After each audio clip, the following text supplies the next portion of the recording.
Bonjour, j'espère que vous allez bien. Aujourd'hui, on se retrouve pour la 3e vidéo sur les dynamiques de personnages. Je vais faire un petit rappel par rapport à l'idée qui se cache derrière la thématique de ces vidéos. L'idée, c'est vraiment de vous donner en fait un maximum de culture générale, on va dire, sur les dynamiques de personnages, donc les relations entre les personnages, pour que vous puissiez les utiliser et les diversifier dans vos œuvres, et donc pour éviter les clichés tout simplement. Je sais que c'est un format qui vous plaît beaucoup, et je sais que vous aimez bien vous amuser aussi à trouver des dynamiques dans les œuvres que vous connaissez par rapport aux exemples que je donne. Donc n'hésitez pas à le refaire si ça vous plaît. Comme d'habitude, je serai ravie de découvrir des œuvres que je ne connais pas. Et donc sans plus attendre, on va commencer avec la première dynamique de personnage qui est Best Friends to Lovers. Donc c'est de meilleurs amis à amants. En général, les personnages de cette dynamique développent une amitié très profonde, très rapidement, mais souvent cette amitié cache des sentiments plus profonds. En termes d'évolution, les personnages peuvent souvent prendre beaucoup de temps pour comprendre leurs sentiments, mais aussi les accepter. Ils peuvent déjà être en couple et du coup remettre en question leur relation, ou simplement c'est un bien grand mot, mais décider de faire une croix sur leurs sentiments et en rester sur de l'amitié. Et donc pour cette dynamique, en exemple, j'ai pris Pam et Jim dans The Office. Deuxième dynamique, l'humain et l'animal. Il y a un attachement très fort entre ces deux personnages et ils sont souvent fourrés ensemble.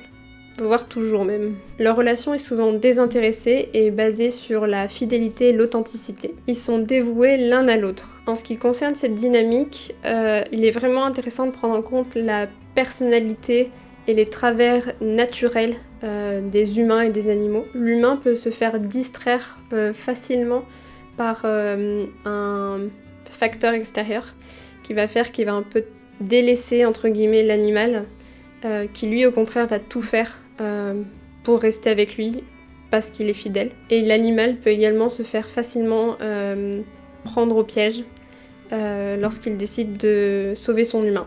Le côté fidèle en fait qu'il va se jeter tête baissée dans le danger pour le sauver. Et du coup en exemple pour cette dynamique, j'ai choisi les personnages de Scooby-Doo et Sammy dans le dessin animé Scooby-Doo, mais aussi les personnages de Wallace et Gromit dans Wallace et Gromit. La troisième dynamique, c'est celle des jumeaux parfaits.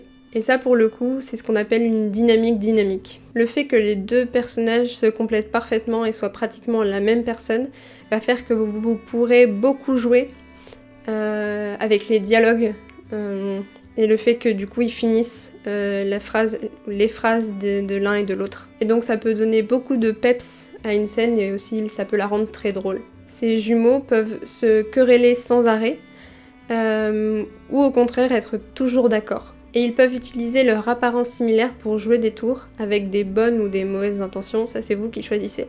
Et du coup c'est une dynamique qui a quand même un gros potentiel comique. Ici je n'avais pas pas 2, mais 3 exemples. J'ai pensé à Tweedledee et Tweedledum dans Alice au Pays des Merveilles, à Fred et George dans Harry Potter, et aux frères Dupont, donc les frères Duponté et Dupondé, dans Tintin.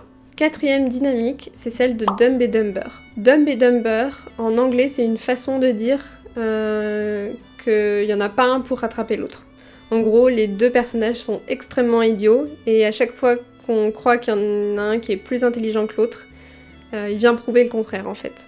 Et donc, quand l'un des personnages fait quelque chose de très stupide et qu'on pense qu'il n'y a pas moyen de faire pire, l'autre personnage vient nous prouver le contraire. Donc concrètement, ces personnages souvent échouent dans tout ce qu'ils entreprennent, mais ils ne comprennent jamais pourquoi, et ils sont persuadés d'être des génies. Et ils se confortent même l'un et l'autre dans l'idée d'être absolument géniaux en fait. Et donc ça, c'est vraiment une dynamique avec un énorme potentiel comique. On la retrouve beaucoup dans des films de comédie. En exemple, j'ai choisi Jessie et James de la Team Rocket dans Pokémon, et aussi les personnages de Eric et Ramsey dans la Tour Montparnasse Infernale. 5e dynamique, les meilleurs ennemis. Concrètement, ces deux personnages adorent se détester. Ils se mettent mutuellement sur un piédestal et se considèrent comme d'excellents adversaires. Et ils aiment particulièrement se défier. Ces meilleurs ennemis se ressemblent souvent beaucoup et ont un potentiel intellectuel supérieur à la moyenne. En termes d'évolution, l'un peut décevoir l'autre et perdre du coup son intérêt. La relation entre les personnages peut aussi évoluer vers de l'amour ou de l'amitié, mais ça restera souvent dissimulé derrière leur conflit. Parfois, un troisième personnage peut venir les pousser à faire équipe pour travailler dans un intérêt commun, tout en continuant à entretenir la haine qu'ils ont l'un pour l'autre. Pour cette dynamique, j'ai choisi en exemple les personnages de Sherlock et Moriarty dans Sherlock Holmes, et les personnages de Light Yagami et Elle dans Death Note. 6e dynamique, celle du secret commun. Ces personnages n'ont pas forcément d'atomes crochus et n'auraient peut-être jamais été amis s'ils n'avaient pas eu un secret à partager. Et donc souvent ils se retrouvent avec un secret à cacher au monde entier, malgré eux. Mais finalement ce secret vient les lier et créer une puissante amitié entre eux. Puisque les personnages de base ne sont pas forcément très proches ou ne se ressemblent pas, il peut y avoir pas mal de querelles qui vont venir mettre le secret en péril. D'autres personnages peuvent éventuellement se retrouver dans la confidence et du coup s'ajouter à cette dynamique. Donc c'est une dynamique qui n'a pas trop de limite de nombre en fait. Et la découverte du secret peut briser leur amitié ou au contraire la renforcer si les personnages doivent se battre pour se protéger. Et en exemple pour cette dynamique, ça me fait un peu rire que j'ai pensé à ça et que j'ai pas eu trop d'autres idées d'exemples, mais du coup j'ai pris les personnages de Emma, Cléo et Ricky dans H2O. La 7e dynamique, c'est la dynamique de l'ombre et de la lumière. Dans cette dynamique, l'un des personnages est l'incarnation de la lumière et l'autre est l'incarnation des ténèbres. On peut avoir un peu l'impression de voir un démon et un ange côte à côte. Le personnage plus sombre peut souvent être sarcastique, faire de l'humour noir et être assez négatif, tandis que le personnage plus lumineux peut être toujours très souriant, rire beaucoup et être très positif. Concernant l'évolution de ces personnages, même s'ils peuvent être un peu comme chien et chat pendant un long moment, ils apprennent à se comprendre et réalisent qu'ils n'ont pas la même façon de témoigner leurs émotions et leur amour notamment. Mais ils peuvent aussi être d'excellents rivaux et il peut être intéressant de jouer sur les intentions de l'un et de l'autre, dans le sens où le personnage très lumineux pourrait se battre pour une cause maléfique, si je puis dire, et le personnage sombre peut se battre pour une cause plus lumineuse, entre guillemets.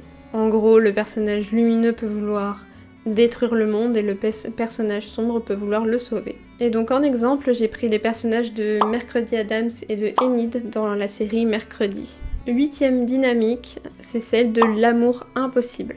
Les deux personnages sont fous l'un de l'autre, mais souvent une situation un peu particulière fait qu'ils ne peuvent pas être ensemble. Ça peut être dû à une différence d'âge, un contexte spatio-temporel différent, donc des personnages venus d'autres temps, un conflit familial ou encore une différence de milieu de vie. Je pense qu'il peut y avoir beaucoup de raisons différentes, mais c'est à vous de choisir la raison qui servira le plus votre récit. Les deux personnages peuvent décider de fuir ensemble ce qui les sépare, ou poser un ultimatum aux personnes qui les empêchent d'être ensemble. Ils peuvent aussi tout simplement imposer leur amour s'ils en ont le courage, fuir ensemble ou abandonner leur relation. Comme exemple, j'ai choisi Roméo et Juliette, je pense que vous y avez tous pensé. Et j'ai aussi choisi Truman et Lorraine dans The Truman Show. 9e dynamique, c'est celle du triangle amoureux. Cette dynamique est très connue, elle est composée de 3 personnages, 2 d'entre eux sont amoureux du troisième et le troisième doit faire un choix mais n'y arrive pas parce qu'il est tiraillé par ses sentiments. Le personnage qui doit faire un choix peut décider de ne pas faire de choix justement et d'essayer d'avoir les 2 personnages pour lui au risque de les perdre. Il peut également n'en choisir aucun et fuir le problème ou choisir l'un des 2 et briser le cœur de l'autre. En exemple, j'ai choisi un trio extrêmement connu. J'ai nommé Bella, Jacob et Edward dans Twilight. D'ailleurs, dites-moi si vous êtes Team Jacob ou Team Edward en commentaire. Et en deuxième exemple, j'ai choisi Bridget Jones, Mark Darcy et Daniel Cleaver dans Le journal de Bridget Jones. Et enfin, en 10e dynamique, on a le silencieux et l'éloquent.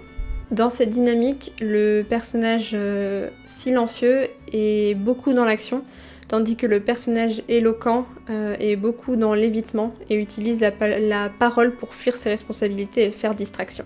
Souvent, un regard culpabilisateur du personnage silencieux est suffisant pour pousser le personnage éloquent à l'action malgré son manque de volonté. Donc on est sur un duo qui a quand même un potentiel comique. Souvent on peut se retrouver avec des situations où le personnage silencieux va laisser le personnage éloquent derrière parce qu'il l'empêche d'avancer. Où le personnage éloquent va freiner le personnage silencieux qui est dans l'action et trop dans l'action et qui part sans réfléchir. Et du coup qui va le pousser à réfléchir avant d'agir. À force de voir le personnage silencieux en action, le personnage éloquent peut gagner en courage et surprendre le personnage silencieux à travers ses actions. Et en exemple, j'ai choisi Geralt et Jaskier dans The Witcher. Voilà pour ces 10 dynamiques de personnages. J'espère que ça vous a plu, que vous avez appris des choses. N'hésitez pas à me dire en commentaire quelle dynamique vous préférez. S'il y a des dynamiques que j'ai pas encore abordées dont vous aimeriez bien que je parle. Et pareil, comme je l'ai dit au début de la vidéo, si vous avez des exemples de personnages qui correspondent à ces dynamiques, n'hésitez pas à me les donner, comme ça moi je découvrirai plein de nouvelles choses aussi. Je vous invite donc à laisser un like, un commentaire et à vous abonner. Et je vous dis à mercredi prochain pour une nouvelle vidéo. C'était Getis. Bye bye!